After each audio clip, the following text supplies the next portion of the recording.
Hey guys, Councillor Lisa Robinson here. I'm going to talk to you today about strong mayor's powers and the dynamics of City Hall. Because it's no surprise that from the very beginning I've been against strong mayor's powers. Even before I was elected, I spoke out in opposition, and then once I got elected and I was on council, I voted against them. I even tried to bring forward notices of motion to stop their continuation, but not one member of council would second it. Twice this year, I had correspondence from over 20 other municipalities included on our agenda. Municipalities who wanted our support in their choice to decline or to oppose powers. So in order to show them support, I asked for council to receive and endorse their opposition. And both times, instead of supporting our fellow municipalities, Pickering Council decided to instead vote to remove the word endorse to make it clear that Pickering does not support their opposition to strong mayor powers. One of the votes did not even follow the proper legal process, but I digress, and I'll save that for a later time. Now we have this latest report, which proves exactly what I've been warning about. Strong mayor's powers are not fixing the so-called housing crisis. The powers are politicizing staff. Let me say that again. Strong mayor powers are not solving the housing crisis. They're dividing council and politicizing staff. When the mayor can fire the CAO and other top officials without question, it creates fear and loyalty at the top.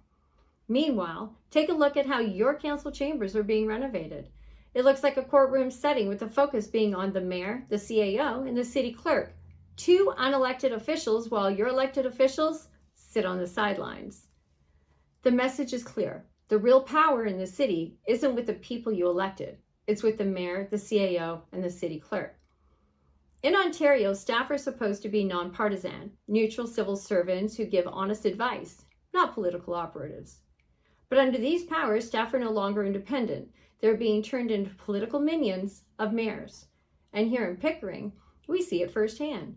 Staff have been used to do the mayor's dirty work. Hours and hours of taxpayers' paid time have been wasted digging through my social media, my videos, and twisting my words, manipulating the truth, just to manufacture bogus Integrity Commissioner reports to take away my pay and to insult the people. Mark Ginto, Pickering's manager of public affairs and corporate communications, was even caught directing staff to do this on company time. Then there's a propaganda video that we all saw produced by the CAO, directors, the mayor, and staff in breach of the Municipal Freedom of Information Act, using George Ash's public library CCTV cameras to go politically after me and against residents of Pickering and of Durham. That video itself is now subject of a lawsuit for violating privacy rights. And here's the most telling part. Since 2024, 100% of the Integrity Commissioner reports against me have come directly from either the mayor and or the CAO, in collaboration together. Every single one. That's not accountability, that's retaliation. They're targeting me, the opposition, because they know what's at stake. The mayor has his position, prestige, salary, bonuses, and perks on the line. And the CAO, well, she has $250,000 worth of reasons not to want me to become the next mayor of Pickering. Did I mention bonuses and perks?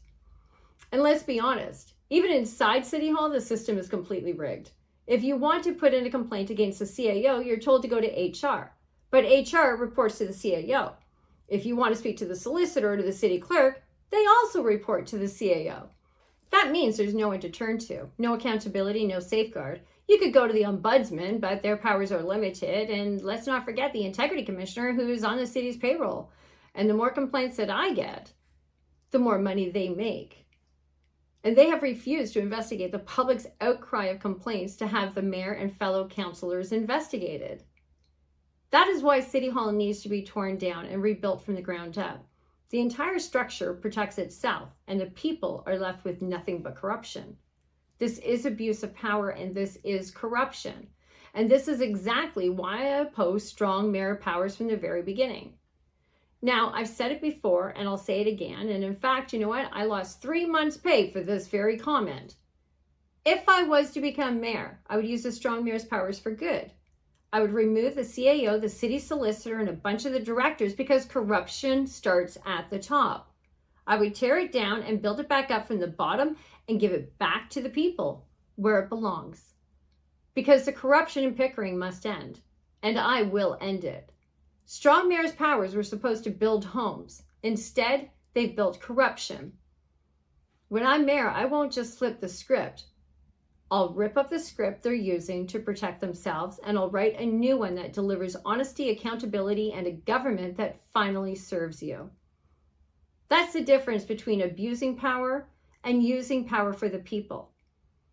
I am Councillor Lisa Robinson, the People's Councillor, and I will never whisper the truth to protect a lie. So if you believe real power belongs to the people, follow me, subscribe, and share this message. And stand with us. Until next time, stand strong, stay fierce, and God bless.